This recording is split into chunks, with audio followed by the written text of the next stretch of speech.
On va enchaîner avec Camille Champion pour Modèle déposé. Bonjour. Bonjour. Merci d'être venue sur notre plateau. Donc, Modèle déposé, donc c'est assez original comme entreprise.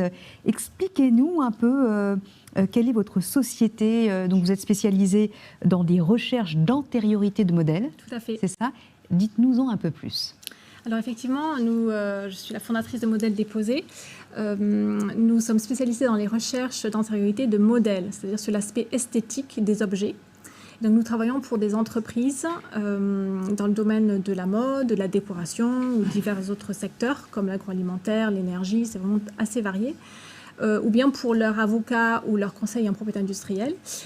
Et en fait, ils nous sollicitent pour les aider à comprendre si leur modèle est original ou pas, avant de le commercialiser, par exemple, ou bien dans le cas d'un litige, avec d'autres concurrents, voilà, pour contrefaçon ou concurrence déloyale. Voilà.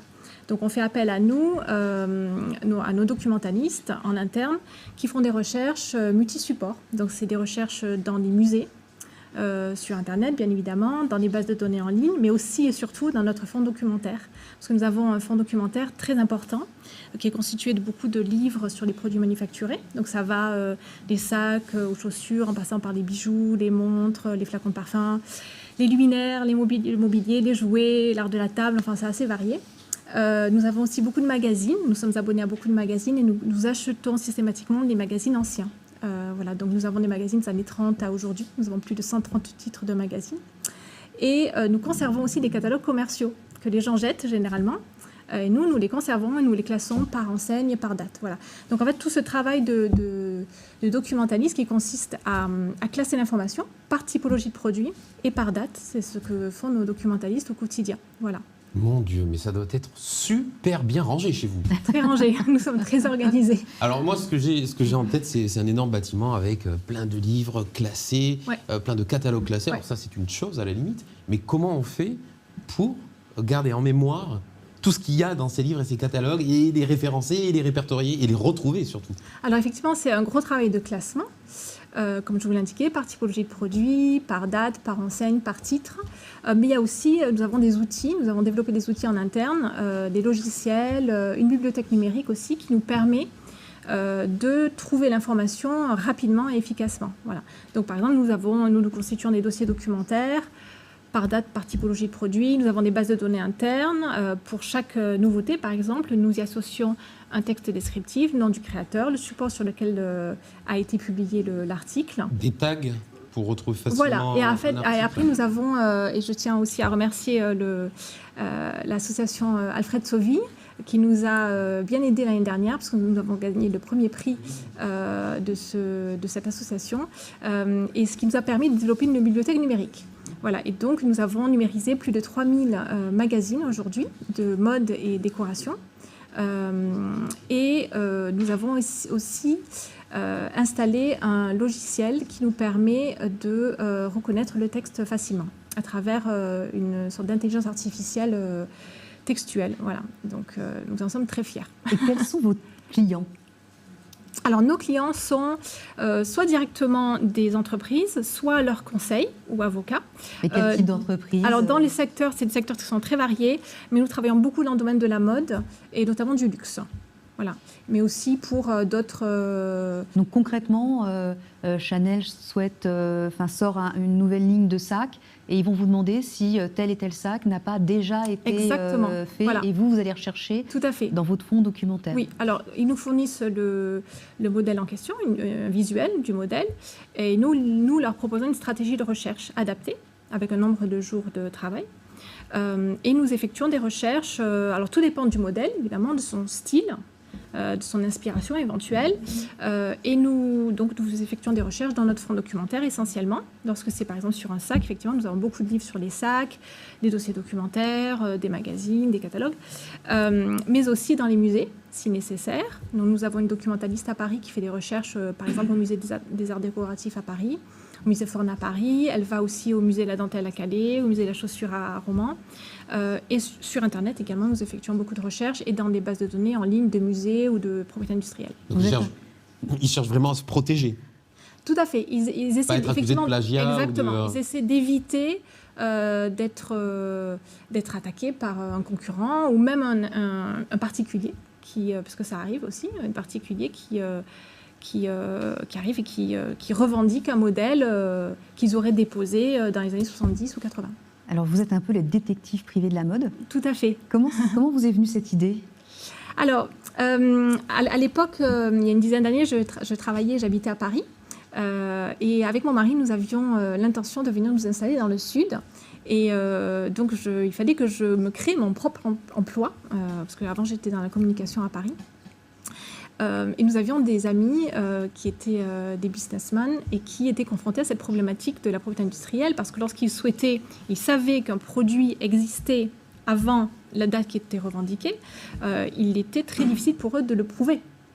Donc il aurait fallu conserver des catalogues commerciaux. Mon mari me dit, mais pourquoi est-ce que tu ne montes pas un fonds documentaire spécialisé sur les produits manufacturés pour pouvoir conserver et ensuite pouvoir sortir du tiroir la preuve que tel produit est paru dans telle Manu France ou telle La Redoute de telle année. Voilà. Mais là, comment on fait pour, à ce moment-là, on se lance, comment on fait pour retrouver des magazines qui datent il y a 30-40 ans, surtout que il y en a peut-être 2-3 par an par marque? Alors au début, c'était un peu avec les moyens du bord, parce que j'étais seule et puis voilà, je me lançais, je vous avoue que je ne savais pas trop où j'allais. Donc c'était achat de livres d'occasion, beaucoup de vide-greniers, tout ce qui était brocante vide-grenier pour acheter des Manu France anciens, des magazines anciens, les catalogues commerciaux. Lorsque j'allais faire du shopping, je récupérais les catalogues commerciaux que je commençais à classer par enseigne, par date. Et aujourd'hui, nous avons presque 200 mètres carrés de locaux dans lesquels nous avons nos bureaux et des archives à Perpignan même. Voilà.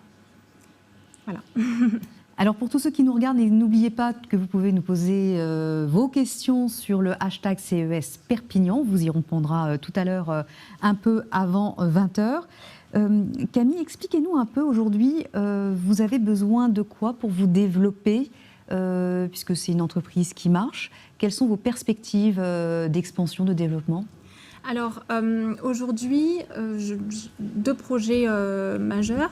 C'est le développement de la bibliothèque numérique. Donc, nous avons déjà bien initié ce projet grâce au prix Alfred Sauvy, grâce aussi à notre prestataire Adamantis.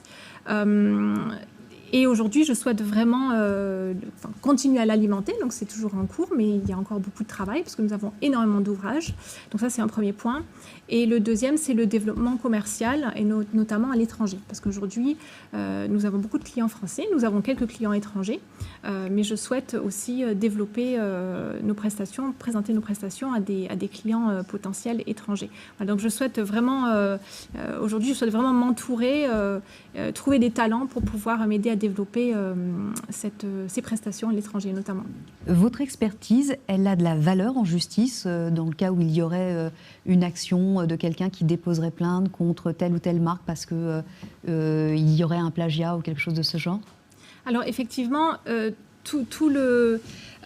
l'objectif de cette activité, c'est de pouvoir prouver qu'un tel modèle a bien existé à tel moment, à tel moment de l'année.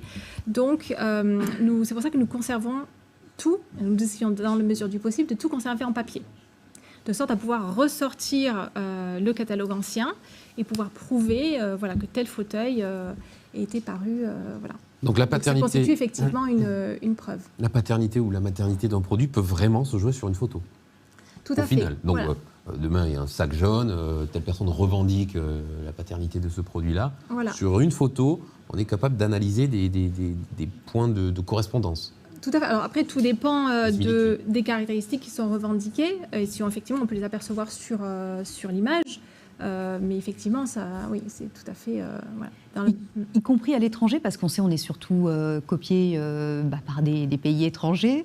Est-ce que là, les marques, ça permet pour elles de lutter contre ça, contre les sacs, les vêtements qui sont copiés à l'étranger? Alors, nous, c'est plutôt à l'inverse. C'est-à-dire que souvent, on est là pour éviter que les sociétés créatrices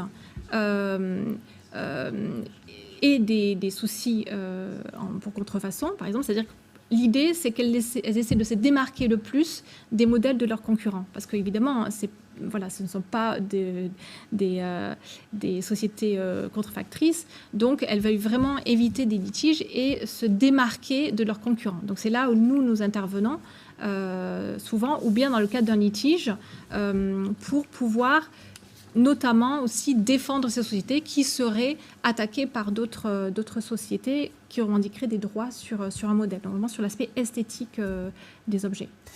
Merci beaucoup Camille Champion d'être venue ici au CES Las Vegas à Perpignan pour nous présenter Modèle déposé. Félicitations, bravo